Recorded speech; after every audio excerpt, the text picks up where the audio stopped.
My name is Jacque Fresco. I'm project director of the Venus Project in Venus, Florida. The Venus Project maintains if you don't want war, if you don't want poverty, hunger, unemployment, territorial disputes, and all the other problems that go with society, you have to declare the earth as the common heritage of all the world's people. If you fail to do that, you'll have problems to the amount of events you don't want to change. If we don't change, we'll have the same problems over and over again. The Venus Project is an attempt to design a world where poverty, war, prisons, police do not exist, because we deal with the problems themselves, the factors that shape arrogant behavior, aggression, all the things that paralyze our society and prevent it from growing. Politics was good 100 years ago. Today, politicians have no ability to solve any problems because they're not students of behavior, they're not students of agriculture, oceanography. They know nothing about the factors that operate the world. So they say things that people like to hear, and that gets them elected. Now, scientists, on the other hand, are not concerned with public approval. What they do, even if everybody on Earth believed the Earth was flat, they would say, "You're wrong. This is the evidence we have to support the fact that the Earth is round." But they don't say, it's a little round, a little flat. That's politicians. Money was a convenience designed by man many years ago.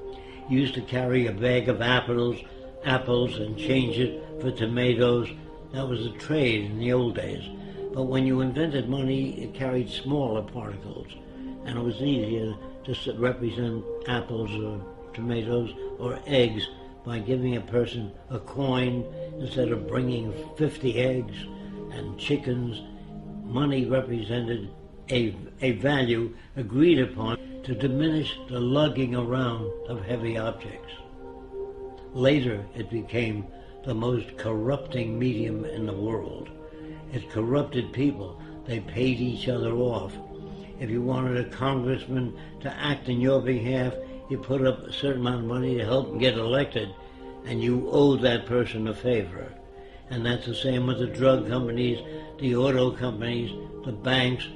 All systems all over the world that use money are basically corrupt.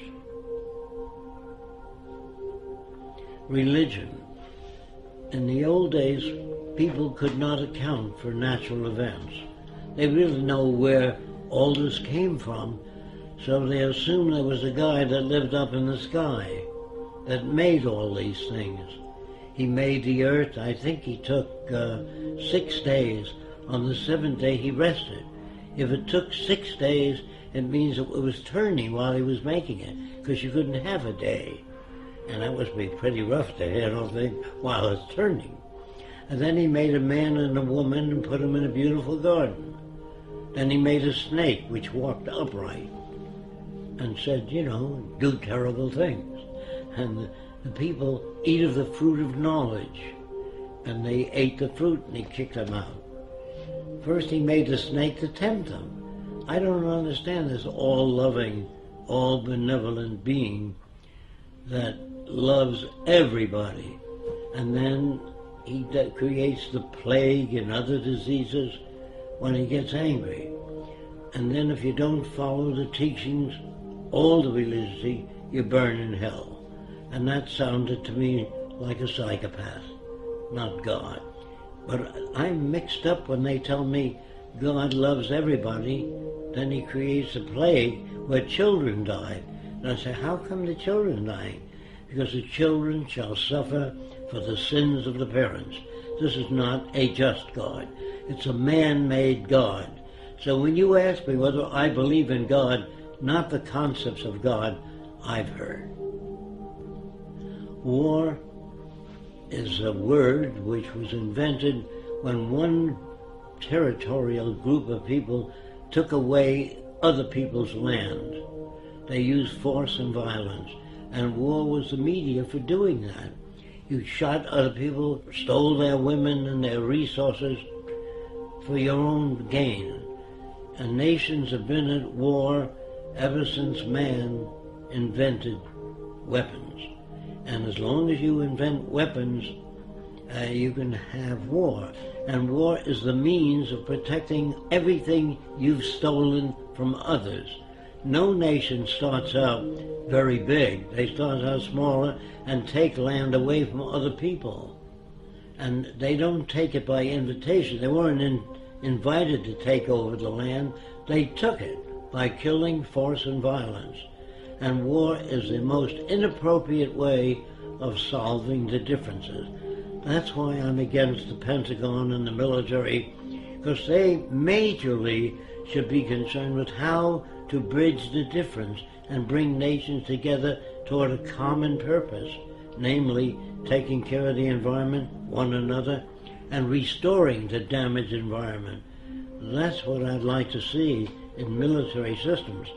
I would like to see, instead of training millions of soldiers to be killing machines, I'd rather train them in being problem solvers. Send them back to school, teach them social science, social psychology, sociology, so they can add to the culture, not be destructive. But ask anybody, what does democracy mean?